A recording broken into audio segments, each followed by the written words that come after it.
नमस्कार दोस्तों, स्वागत है आपका वनडे एग्जाम सेंटर में।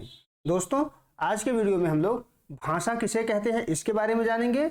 हम जानेंगे कि भाषा का अर्थ क्या होता है और विभिन्न विद्वानों ने भाषा को किस प्रकार से परिभाषित किया है, यानी विभिन्न विद्वानों के दिए गए परिभाषाओं पर भी हम लोग चर्चा यहाँ पर करेंगे। तो चलिए वीडियो को शुरू करते हैं और सबसे पहले जान लेते हैं कि भाषा किसे कहते हैं, यानी भाषा का अर्थ क्या होता है।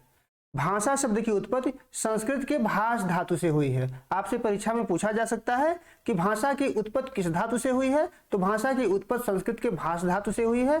भाष का अर्थ होता है बोलना या कहना, अर्थात भाषा वह है जिसे बोला जाता है या कहा जाता है, यानी हम अपने मुख के माध्यम से जिसे बोल रहे हैं, जो कह रहे हैं, वही क्या है, भाषा है।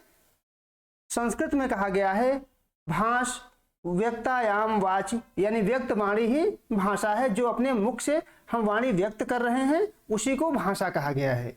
आगे संस्कृत में ही कहा गया है भाष्यते व्यक्तवाग रूपेण अभिव्यज्यते इति भाषा, अर्थात भाषा उसे कहते हैं जो व्यक्त वाणी के रूप में अभिव्यक्त की जाती है, यानी जो हमारे वाणी से व्यक्त हो रहा है उसे हम भाषा कहते हैं। व्यक्त वाणी के माध्यम से भाव एवं विचारों को व्यक्त करना ही भाषा कहलाता है, यानी जो भी भाव हमारे मन में है, जो भी विचार हमारे मन में है, अगर उसको अपने वाणी के माध्यम से हम व्यक्त कर रहे हैं तो उसी को भाषा के नाम से जाना जाता है। आगे बढ़ते हैं, अब देख लेते हैं कि विभिन्न विद्वानों ने भाषा को किस प्रकार से परिभाषित किया है। इसके पहले आपको एक जरूरी सूचना दे दें कि अगर आप बीए छठे सेमेस्टर में हैं और भाषा विज्ञान की पुस्तक खरीदना चाहते हैं तो हमने डिस्क्रिप्शन में लिंक दिया हुआ है, आप वहां पर जाके भोलानाथ तिवारी के भाषा विज्ञान को खरीद सकते हैं। अब हम लोग देखेंगे कि भाषा को विभिन्न विद्वानों ने किस प्रकार से परिभाषित किया है। तो पहली परिभाषा जो है कामता प्रसाद गुरु की है।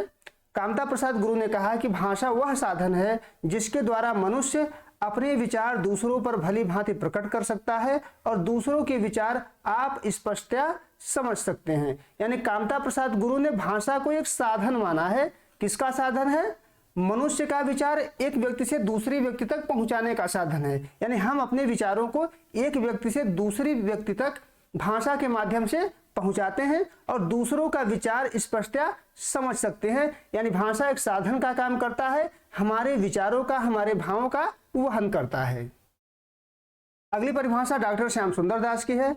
डॉक्टर श्याम सुंदर दास ने कहा है कि मनुष्य और मनुष्य के बीच वस्तुओं के विषय में अपनी इच्छा और मत का आदान प्रदान करने के लिए व्यक्त ध्वनि संकेतों का जो व्यवहार होता है उसे भाषा कहा जाता है। यानी भाषा जो है, पहली बात है कि मनुष्य और मनुष्य के बीच ही काम करता है और मनुष्य वस्तुओं के विषय में अपनी इच्छा जो प्रकट करते हैं, अपने मति का जो आदान प्रदान करते हैं, अपने विचारों का जो आदान प्रदान करते हैं, उसके लिए एक ध्वनि संकेतों का प्रयोग करते हैं। उसी ध्वनि संकेतों को क्या कहते हैं? भाषा के नाम से जाना जाता है। यानी यहां भी एक तरीके से हम कह सकते हैं कि भाषा जो है साधन का ही काम करता है हमारे विचारों को आदान प्रदान करने के लिए। आगे बढ़ते हैं, अगली परिभाषा बाबूराम सक्सेना की है। बाबूराम सक्सेना ने भाषा के बारे में कहा है कि जिन ध्वनि चिन्हों द्वारा मनुष्य परस्पर विचार विनिमय करता है उसको समस्त रूप से भाषा कहा जाता है। यानी हम अपने विचारों को व्यक्त करने के लिए, विचारों को आदान प्रदान करने के लिए जिन ध्वनि चिन्हों का प्रयोग करते हैं उसी को भाषा के नाम से जाना जाता है, ऐसा बाबूराम सक्सेना का मानना है। अगली परिभाषा है डॉक्टर भोलानाथ तिवारी की। भोलानाथ तिवारी भाषा विज्ञान में कहते हैं कि भाषा निश्चित प्रयत्न के फलस्वरूप मनुष्य के मुख से निःसृत वह सार्थक ध्वनि समष्टि है जिसका विश्लेषण और अध्ययन हो सके। यानी इनके अनुसार भाषा जो है हमेशा निश्चित प्रयत्नों के फलस्वरूप ही निःसृत होती है और वह हमेशा सार्थक ध्वनियों की समूह होती है। इसमें निरर्थक ध्वनियां नहीं आती हैं।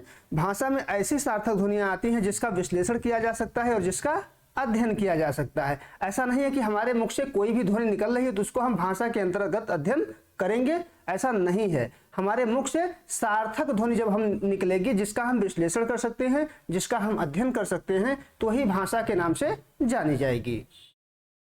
अगली परिभाषा है आचार्य देवेंद्रनाथ शर्मा की।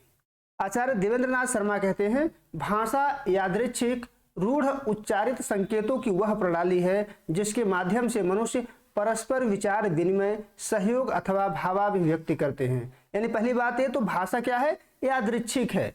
यादृच्छिक मतलब माना हुआ कि किस चीज को हम क्या कहेंगे और किस प्रकार से उसका उच्चारण करेंगे और उसके लिए किन ध्वनि संकेतों का प्रयोग हम करेंगे। रूढ़ उच्चारित संकेतों की वह प्रणाली, यानी रूढ़, रूढ़ भी क्या होता है, एक तरीके से किसी न किसी खास अर्थ के लिए निश्चित हो जाता है, और इसके माध्यम से मनुष्य क्या करता है, विचार विनिमय करता है, विचारों का आदान प्रदान करता है और अपने भावों की अभिव्यक्ति करता है, और इसी को भाषा के नाम से जाना जाता है, ऐसा आचार्य देवेंद्र नाथ शर्मा का मानना है। आगे बढ़ते हैं, अगली परिभाषा स्वीट की है। स्वीट महोदय ने कहा है कि ध्वन्यात्मक शब्दों द्वारा विचारों का प्रकट करना ही भाषा है, यानी ध्वन्यात्मक शब्द, इन ध्वनियों का प्रयोग करके हम शब्दों का निर्माण करते हैं, और उन शब्दों के द्वारा जब हम विचारों को प्रकट करते हैं तो ही भाषा के नाम से जाना जाता है। अब निष्कर्ष देख लेते हैं हम।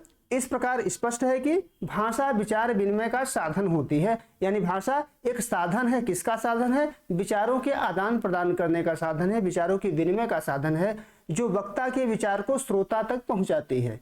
भाषा क्या करती है? जो वक्ता का विचार होता है, वक्ता यानी जो बोल रहा है, उसके विचारों को श्रोता तक पहुंचाती है। यह निश्चित प्रयत्न के फलस्वरूप मनुष्य के उच्चारण अवयवों से निःसृत ध्वनियों का समूह होती है, यानी भाषा हमेशा निश्चित प्रयत्नों के फलस्वरूप उच्चरित की जाती है, और ये ध्वनियों का समूह होती है जो हमारे भावों के आदान प्रदान करने में सहयोग करती है। कुल मिला के हम कह सकते हैं कि भाषा एक साधन है, ऐसा साधन जो हमारे विचारों के आदान प्रदान में सहायता प्रदान करती है। उम्मीद है आपको वीडियो पसंद आया होगा। अगर आपको वीडियो अच्छी लगी है तो हमारे चैनल को सब्सक्राइब कर लीजिए। आपके BA 6 सेमेस्टर में भाषा विज्ञान के जितने भी टॉपिक होंगे, सभी टॉपिक हम एक एक करके यहाँ पर करवाते रहेंगे। धन्यवाद।